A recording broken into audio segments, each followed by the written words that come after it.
Fans, it's Danny from the Lasercast, joined as always by Pete down in Tejas. And we are here to jump back into the Immortal universe, AMC's Anne Rice Immortal universe. We came to you at the towards the end of last year, 2022, and reviewed, which was one of our favorite shows of the year, Interview with a Vampire. Yep. And we are here tonight to discuss episode 1 of, I guess, the second installment of the Immortal universe, the Mayfair Witches. Yes. We have a busy stretch coming up. We have our top 10 list of 2022 is coming out. We're recording that in about a week. I'm super excited. I feel like I have a major homework assignment to like go through my list of movies from 2022. Such a great year for horror. Yeah. Between movies and television. And hey, if you like Megan, if you are going to see that with your with your young kids who want to get into horror, you can check out my review of that with Charlotte. We saw that the other night. But anyway, let's jump into the Immortal universe. Let's get into Anne Rice's Mayfair Witches. This show was created by Michelle Ashford and Esther Spaulding, and they wrote this episode. And I don't know if they're going to be the writers of every episode. Right. But this was also directed by Michael Uppendahl, who's directed a ton of really good TV, really good, I think like Walking Dead. I forgot what else he directed. But he's a big TV guy. Has done a ton of episodes of TV. And right off the bat, I felt like there is definitely a kinship in the style of this show to Interview with a Vampire. Did you feel that at all? Yeah. I mean, there's the imagery that's right behind us on the background, and it shows, one of the main characters in her yard, and it looks very much like Louis' yard when he was still a human on Interview with the Vampire. Both stories are set mainly in Louisiana, in New Orleans, where Anne Rice lived, and just setting-wise, it feels the same. I wouldn't say that they, like, with the cinematography, they're exactly the same. I think that Interview with the Vampire is superior in the way that it looks, but just in general, I kind of feel like Interview with the Vampire is superior to this. And I don't want to spend however long we're going to talk like ragging on a show, but already out the door, I'm kind of getting vibes of like The Peripheral, which Danny and I covered on my other channel, Comic Books Transformed. And at some points, watching The Peripheral and reviewing it for that channel had become a bit of a chore. I think that you feel a little bit differently, though, right? So, right before we started filming, I said that you were coming in nice and clear. You started to get choppy, but I totally get what you're saying. And I would say for about the first half hour of this episode, I was kind of on the like, bandwagon. Yep. I think the second 40 minutes, and this is a long TV episode, just like Interview with a Vampire, where the first episode felt like a full movie. It was like an hour and 20 minutes, obviously with some commercials on AMC. This also felt, this was not that it felt long. It was long. It was an hour and 14 minutes, I believe. With the commercials. I think the biggest problem we're going to have is we both loved Interview with a Vampire. Right. And I think that's really, I don't even know if this show is bad. I don't think it's bad. I think it got better as the episode went on. Okay. I think it's just that we're instinctively going to be comparing it a lot to Interview with a Vampire, which I think we both held not just as a show we liked, but as a show we genuinely loved and was one of our favorite shows of the year. Yes. I think that, you brought up The Peripheral, and on Comic Books Transformed, I felt like a lot of times we jumped at the chance to review this science fiction show because we both loved another science fiction show that we just kind of took on a whim and decided to cover, which was Raised by Wolves on HBO Max. Right. And I think we kind of held it against the peripheral that it wasn't as good as Raised by Wolves. And I kind of hope that doesn't happen here, because I think as weird as this might sound, my favorite part of this episode was the preview of what's to come in the future. I think I like a lot of the imagery and a lot of the supernatural aesthetics that they're previewing. And I know that when you have a show like this, Right. you have to set that up. Yeah. The first episode of Interview with a Vampire was a lot of setup. Yes. And it felt like, we have to meet Rowan Fielding, who is played by Alexandra Daddario. We have to meet her. We have to get into who she is. We have to know that she's a doctor and that she has these weird moments where she's able to, when she gets frustrated with somebody, almost look literally inside their brain or inside their body and impact them or make something happen which causes them to get very sick and almost die. We have to, go. I liked the two timelines converging. Obviously, we're going to get into, I guess we could do a little introduction to what the show is about, and then we'll dive deeper into spoilers. But basically, the show is about Alexandra Daddario, Rowan, who is a doctor. She has these weird episodes where some type of supernatural thing is going on that her stepmother is saying, you're making things up. There's nothing wrong with you. But we also know she isn't who she thinks she is. Right. And we learn throughout the episode, we meet this woman who's basically in a vegetative state named Deidre, played by Mike Flanagan alum Annabeth Gish, right? Yeah, Annabeth Gish? Yes. And we learn a little bit about Deidre's backstory in New Orleans, where she effectively met a guy. The next morning, sees a body being taken out of the house.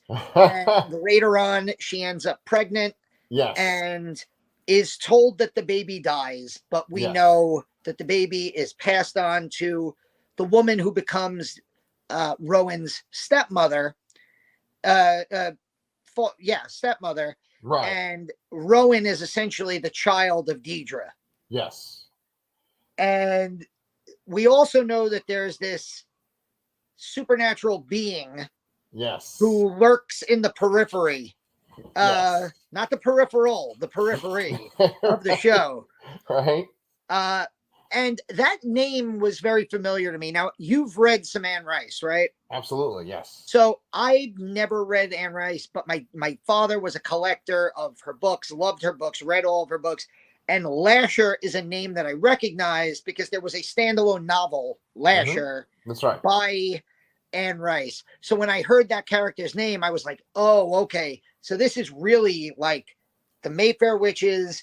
Lasher is a character in that. And then this might branch off into a separate show, depending on if it's successful later on.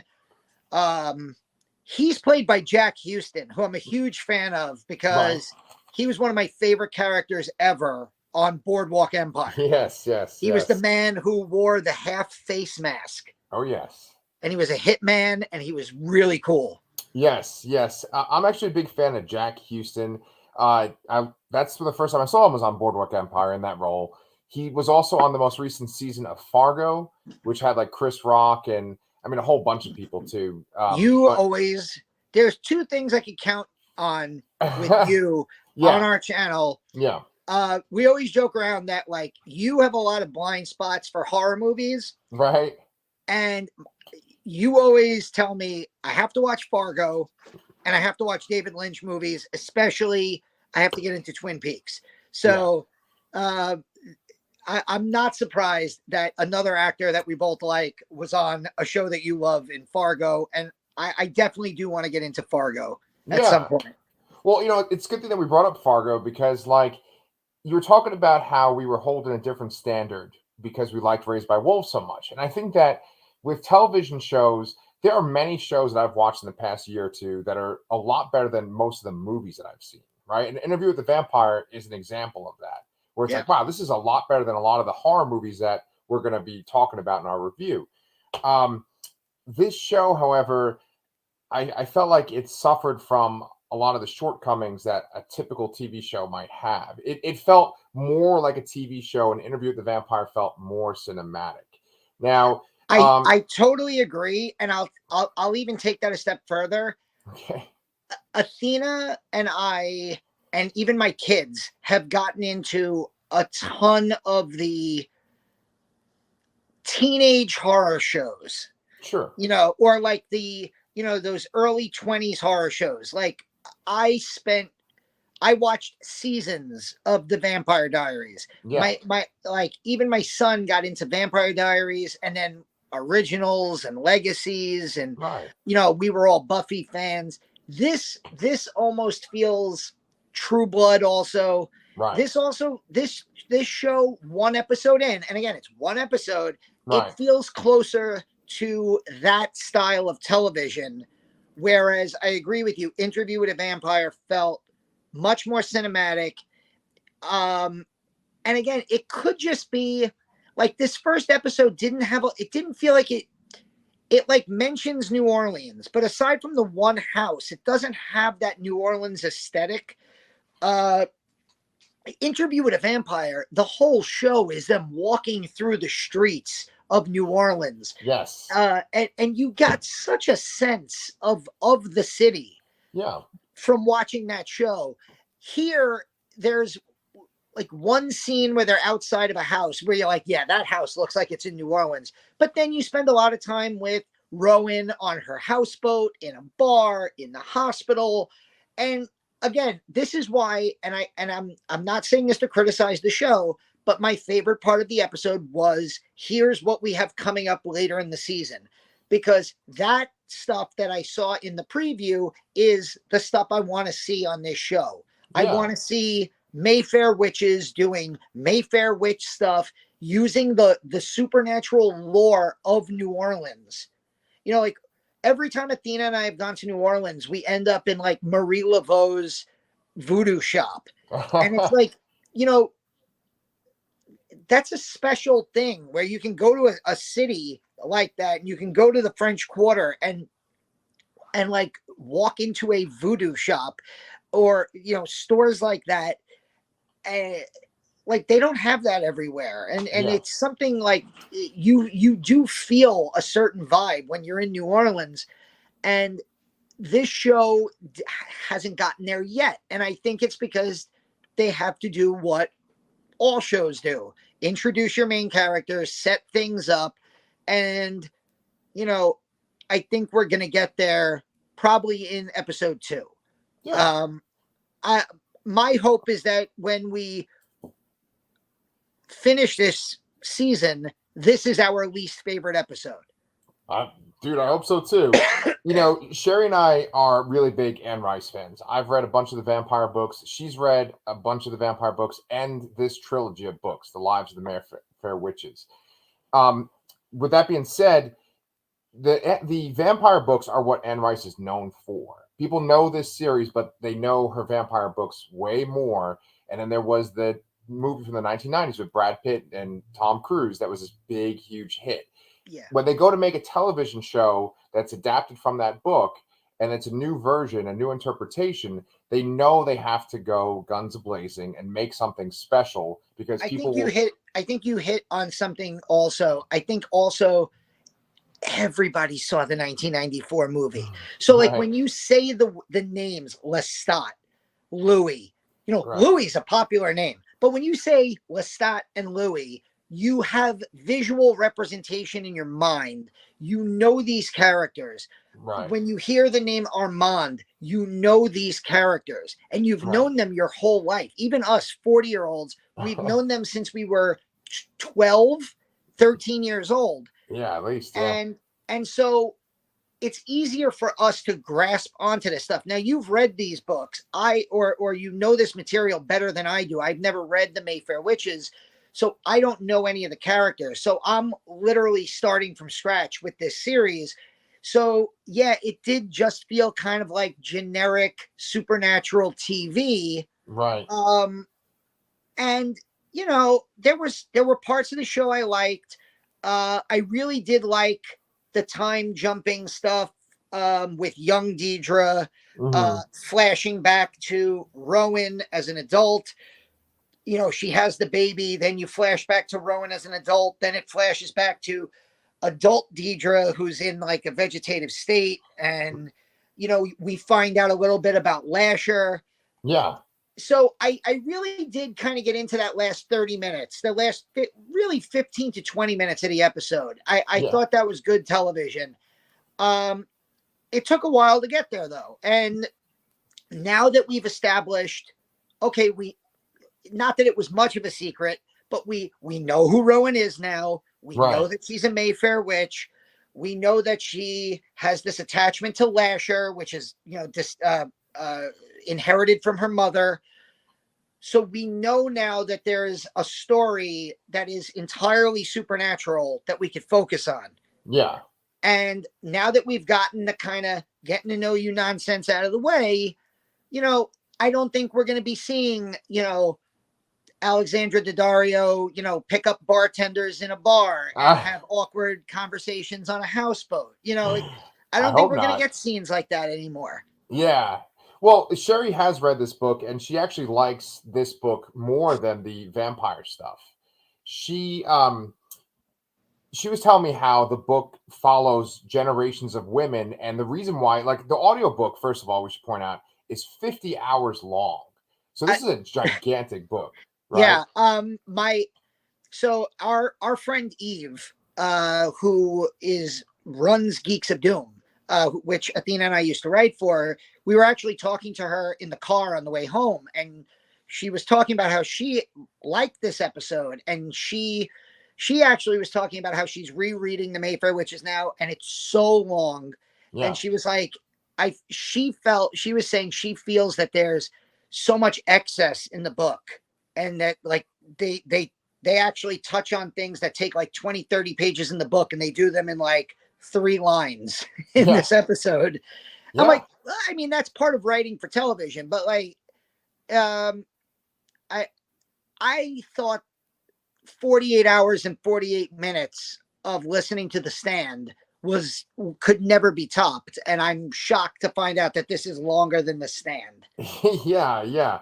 I couldn't get through it. Honestly, I plan on getting through it, but I read so much stuff for this channel and just in general that I can't devote that much time right now to this. So I will get back to the audiobook at some point because I love. Did Sherry like this better than you did?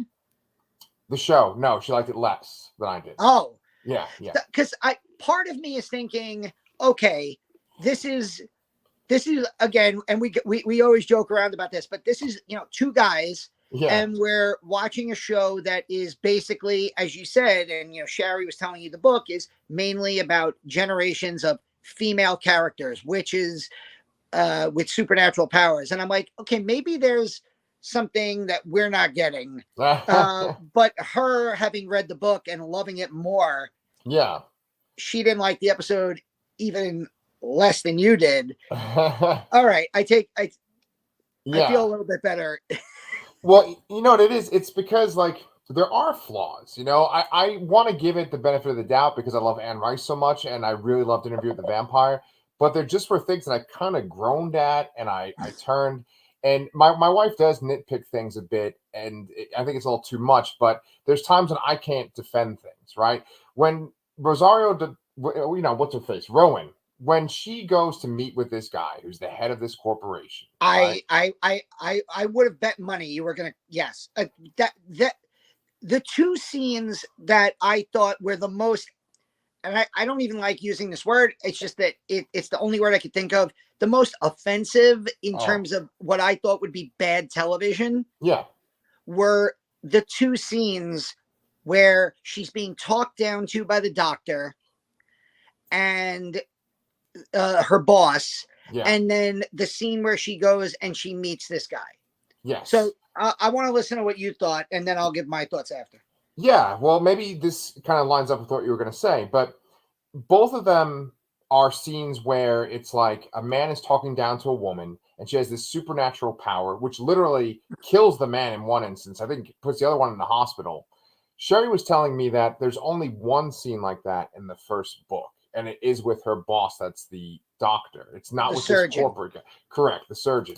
This other scene, she said, was added. In the book, the mom is already dead in the book. So there's not this whole sequence where she's going to go get this experimental treatment and she goes to meet this guy who's the head of a corporation, which it also feels like Christian Slater is having some sort of like resurgence. I know that actor was not Christian Slater, but holy shit, did that guy get some kind of memo that said, be Christian Slater? Because that guy was just like Christian Slater completely. I just saw him in Fleischman in Trouble, which that show is excellent. You should definitely check that out. And he was also in fucking Willow recently. And then this guy shows up and it's like, is that like Christian Slater's like cousin or something?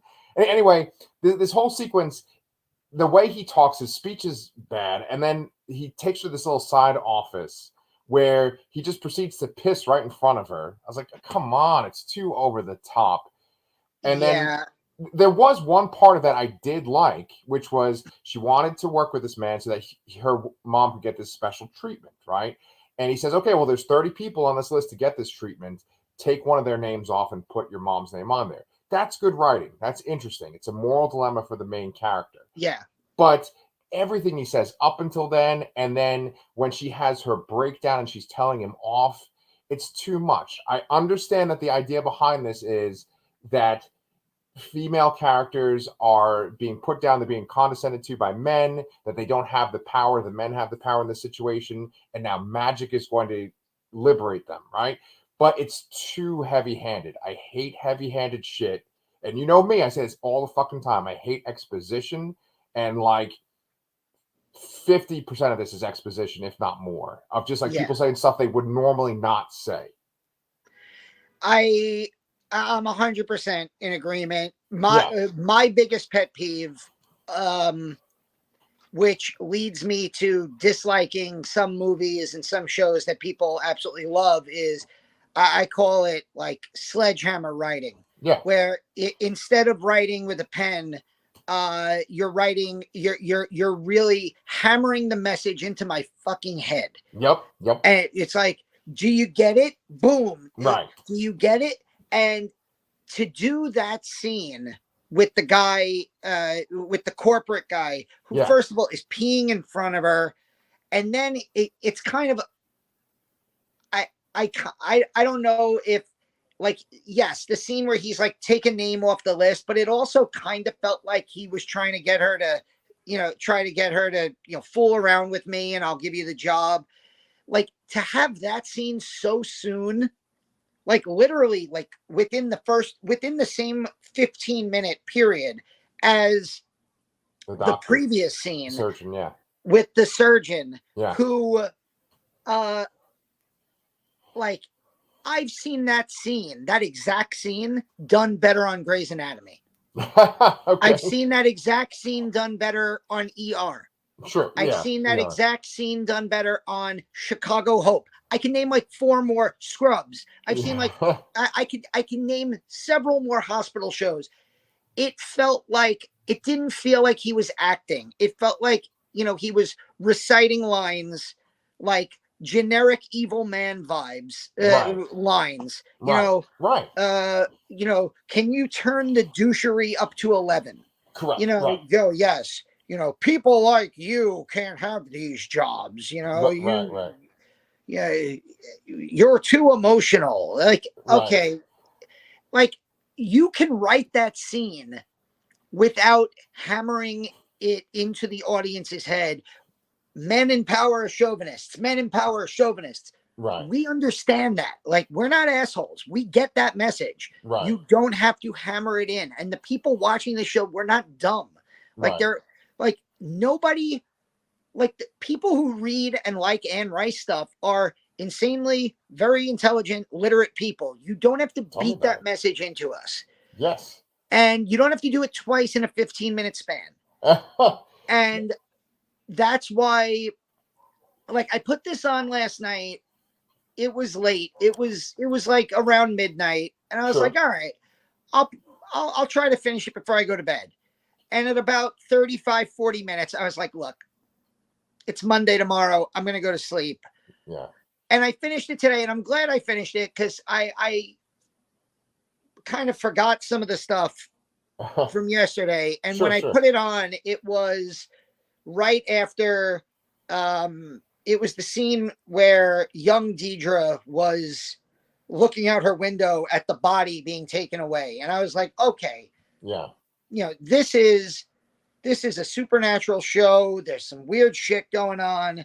And then Lasher comes in and he's, you know, there's the necklace scene. And I'm like, okay, here we go. We're through the crap. Let's get to the juicy stuff. Right, right. And I genuinely thought the last 20 to 30 minutes were good, perfectly fine, adequate television. And I look forward to seeing where the show is going to go, because I think now that we've gotten through that, like, getting to know you bullshit, Right. we're going to get to the good Anne Rice supernatural stuff. Okay, so you say that, and I agree with you. However, I even kind of thought that the Anne Rice stuff was sort of flawed. Like, I like Jack Houston a lot, right? Sherry was saying that you go through a lot of the book without even knowing what Lasher is, and in this first episode, it's like, oh, he's this special spirit. They reveal it pretty quickly, right?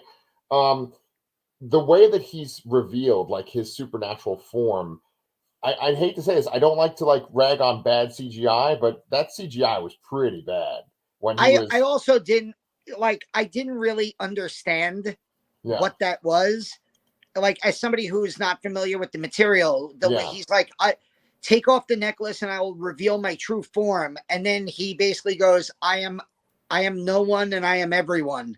Yeah. And I am like, all I could think of is Liam Neeson doing the voiceover and going, call me Darkman. And then like the end of Sam Raimi's Darkman, I'm like, I am everyone and I am no one. I'm like, wait, Lasher's Darkman? Wait, what's happening? I mean, I think it would probably be better, but yeah, like he morphs his face a few times. It kind of felt like Harry Potter-ish a little bit. And then he does like the three faces at once. And I'm sitting there waiting, like, okay, what are you? What is your real form? And that was it. Yeah. And then he's like, are you okay with this? Will you be mine forever? And she's like, yeah. I'm like, oh, okay. I honestly, you said he's a troubled spirit or some kind of spirit. Like, I don't even know what he is after this episode. I know that he's some type of spirit that only apparently certain Mayfair witches can see, and that he maybe installs them with power. But like, we don't really learn anything about that. We just, there's that weird transformation scene, and I don't know. Like, I'm kind of like with you. I don't want to watch the first episode of a series that we were excited about covering, and I don't want to I don't want to lower my expectations to the point where every week, like with The Peripheral, we come on here and we're like, man, episode 2. Yeah. There was a part of me when, and I hope this doesn't come across bad, but I'm not a huge fan of Alexandra Daddario. I've never really seen her in what I would consider a star-making performance. Sure. To me, she's the girl from Percy Jackson. Yeah. She's done some C-level horror movie stuff. Her most famous line of all time for me is the awful "Do Your Thing, Cuz" from Texas Chainsaw 3D. Oh, okay. If you don't know what I'm talking about, you're better off. And so I was a little curious as to her getting the lead in this show. And I like her when she is expressing the fact that she has power. Yeah. I don't like her when she's trying to be like emotional, like crying next to her mother or trying to have like bed pillow talk with bartender guy. Like I liked when she stood up to the guy, the corporate guy. Like Yeah. that was a moment of good acting.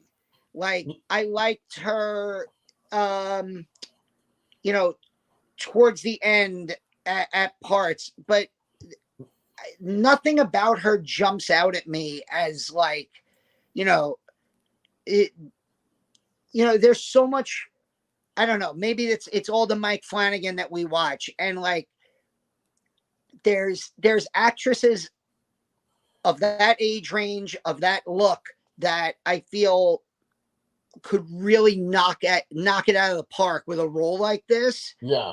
And again, I don't want to bash her off one episode where it was a lot of exposition and it was a lot of getting to know you nonsense, but that was a moment of trepidation I had when I saw the first preview. Was wow, she's the lead in this show. Okay. Yeah. So let me address a couple of things you said there. My wife actually is not a fan of her, really. Okay. And I actually think that she is like completely and utterly gorgeous. I when you look at the artwork that's behind you, that's the main image for the promotions for this show, and I'm like hypnotized by it. Her eyes are like almost like inhuman, right? She is on a show that we're watching right now called White Lotus in the first season, and I think she's really good in that role. I've seen her in Percy Jackson. That's too. Another show that everybody's telling me to watch. Yeah, Dina and I are probably going to cave one day. Right, and Sherry had a similar reaction to you, which was like, that's who they cast for the lead of this show. Also, the character in the book is like this blonde woman too, so she's already not looking like the main character, right? Who cares? It's an adaptation. Yeah, I mean, Louis wasn't black in the book either, and Jacob Anderson was amazing in Interview with a Vampire. So right, and I also want to, I know that nowadays it's like weird for guys and stuff to talk about women being attractive and things, but like, I think that the guy that played Lestat is like super attractive. Oh, Sam Reed. Oh yeah. And then like if you go over to my other channel where we're talking about Doom Patrol, I'm like talking about this guy who played Mohinder and Heroes and how good, like it's just certain people just. I remember Mohinder. I watched Heroes for a little bit. Doom Patrol, he's all like suave now with a suit on, and he's got his haircut, looking good. Anyway, that's besides the point. I don't like to pick on people's acting because I feel like that's a very personal thing, right? And I think that she does a good job for the most part with what she's working with. I actually did have a problem with the acting by her mother, the teenage girl that played her mother. I had issues all across the board with that. Now, nothing to say negative about her. And also a lot of the time, you and I are kind of saying the same thing over and over again. We don't want to be mean about this, but the thing is, we're saying this because we have certain standards, and there's a lot of stuff that we do rave about that kind of meet those standards. And right now, this isn't hitting it exactly. Maybe it will, right? The actress that plays her mom, when you see her at first, she's like a teenage girl wearing a school uniform, and then they eventually have her go to a party that her uncle's throwing. I don't know if there's supposed to be this big transition of time, but I felt like she looked like way older in the face by the time it was that party, right? And then all of a sudden she's pregnant, and they don't really ever verbally say if time has really passed. You could assume that 9 months has passed because she's fully pregnant the next time you see her after the party. Yeah. But it could have also been like a supernatural thing where I 100%. When she opens the door to the priest and she's standing there pregnant, right? I didn't know if she had been, because she slams the door on her aunt. Yeah. And I'm like, so has she been locked away in this room for 9 months? Right. Is this like Frozen, where it's like, well, now I'm going to lock the door and never come out for years? Yeah. And I didn't know if I was supposed to believe that something supernatural happened or if 9 months had passed. That's a great point that I didn't even think about until you mentioned it. Right. And so, I don't want to really discredit her acting, but I just felt like the way she was with Lasher, that whole scene was like just really corny. The two of them, Jack Houston and her. Like, there's a couple of parts where he just sort of like comes into the frame and kind of startles her, and I just thought it was like really cheesy. I kind of laughed out loud, and I was actually relieved to see that that's just essentially a flashback, and that Annabeth Gish is playing that character in the present day. I was like, okay, we're not going to deal with that anymore. Hopefully for the rest of the show. But that's the kind of Anne Rice stuff, that sort of gothic romantic stuff, and that should be the stuff that is top quality on a show like this. Yeah. And I felt like that was kind of laughable. It was just a lot of exposition, a lot of over the top dramatic stuff, and not a lot for me to sort of attach to and grab onto. Before, you mentioned how Rowan picks up this bartender and they have sex on her boat, right?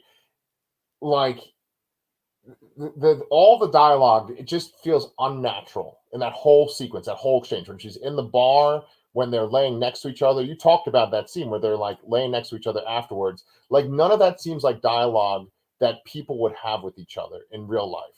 It's just like, I'm just saying this basically so I can kind of show you what my personality is like. That's it. Yeah. You know?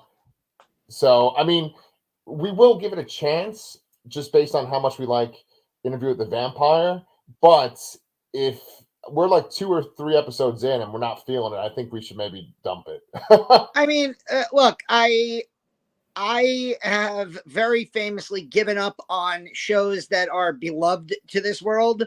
Yeah. I firmly believe that, we one of our reviews that's up on our channel now, we just reviewed Lake Mungo, which debuted on Shudder, and time is very finite, and if we're not enjoying something, then we shouldn't devote our time to it and then Amen. devote another 40 minutes talking about why we don't like it.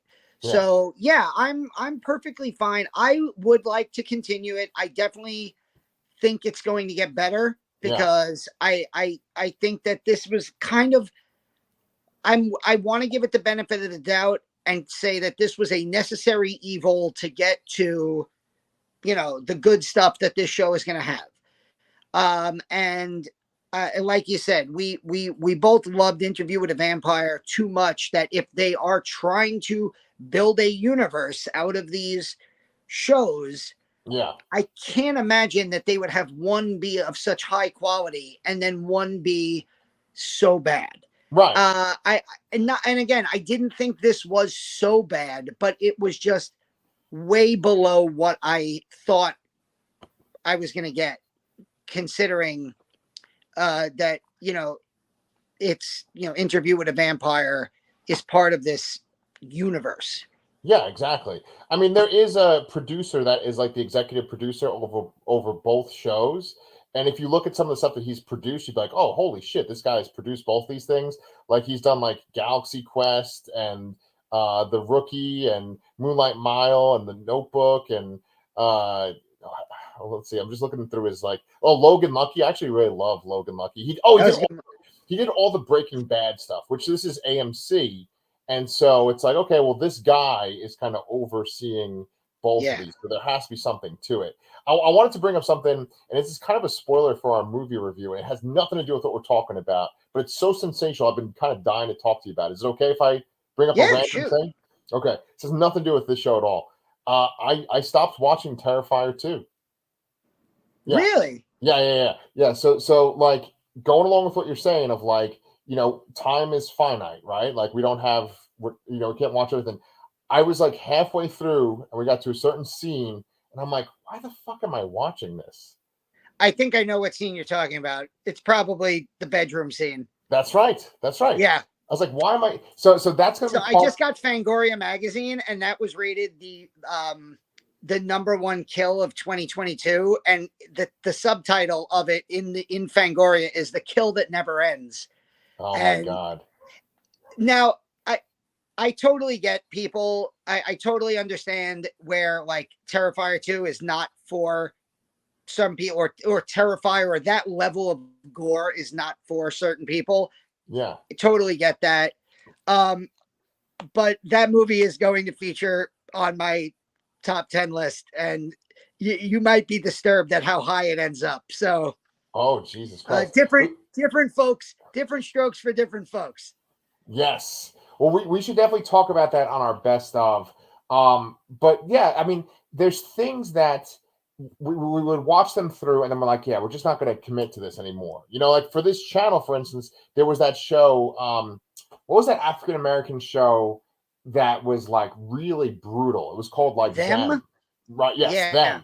Yeah. That was actually a really well-made show. It was good. There wasn't like flaws to it, but it was just so upsetting to watch. And it's like, I'm not going to commit to a whole season of a show. I mean, two of the most famous shows in the history in modern television are Lost and The Walking Dead, and I quit both of them, and I happily walked away. Now, I have not finished The Walking Dead, and I will not finish. I don't care about any of those characters anymore.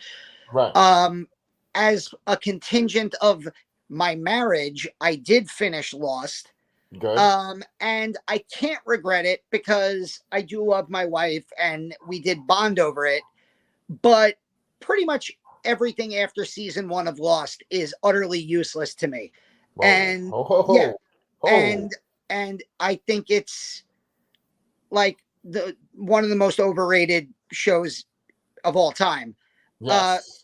And this is coming from somebody who passionately loved season 1. Consider season 1 to be one of the greatest seasons of a show I ever watched. I was so disappointed by season 2. I gave season 3 one episode to change my mind.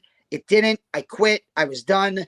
And then when I started dating Athena, she's like, you know, if we're gonna date, you probably should watch Lost with me. And I was like, all right. So I don't hate Lost. It got me my wife, but yeah, I don't like Lost either. Okay. I get it. No, I'm like I love Supernatural. It went on forever, and I don't even remember when I quit it, but I eventually stopped watching it because it was still watching. Yes. Charlotte's watching Supernatural now. Athena's rewatching it now for like the 3rd time with Charlotte. And Charlotte loves it, but they're only up to like season 6. You know, in 6 more seasons, she'll realize, wait, it's not done yet. Yeah, I know. Yeah, I'm a big fan of that show, but yeah, season 5, they'd ended it there. That would have been perfect. But you know, it sounds like we're going off on some tangents away from Mayfair Witches. So we're off on a million tangents. Yeah. So we'll give it another shot. We'll keep watching it on AMC. If we don't like it, we'll probably stop within 2 or 3 episodes. But you know what, guys? Part of it is based on your response too. If we get a ton of views and you guys are digging this, we'll keep watching it. If we don't get a lot of views, why? If we got one of the things that was great about Interview with a Vampire for us was that we're some of the videos we got the most comments on. And we were in the comments. You know, we got a lot of people, you know, who were telling us facts about the book and why certain things were done for the show. A lot of people commenting on our comments, and we had really good, like actual good conversations in the YouTube comments instead of just being told that we suck. So if you guys like this show, tell us why. Tell us what we should look forward to. If you didn't like this show, if you are in agreement with us for this first episode, are you going to stick around? Tell us if you're going to stick around. We're going to stick around for at least another episode or 2. And I really do think it's going to get better. Yes. I think it's called the Mayfair Witches. We're going to see some witch stuff. So I think it's going to get better. Yes. So, I mean, I'm a little less optimistic than you are, but I like talking to you about this kind of stuff, so I'm on board too. So you guys make sure that if you're not subscribed to the Lastercast, now's your time to get on.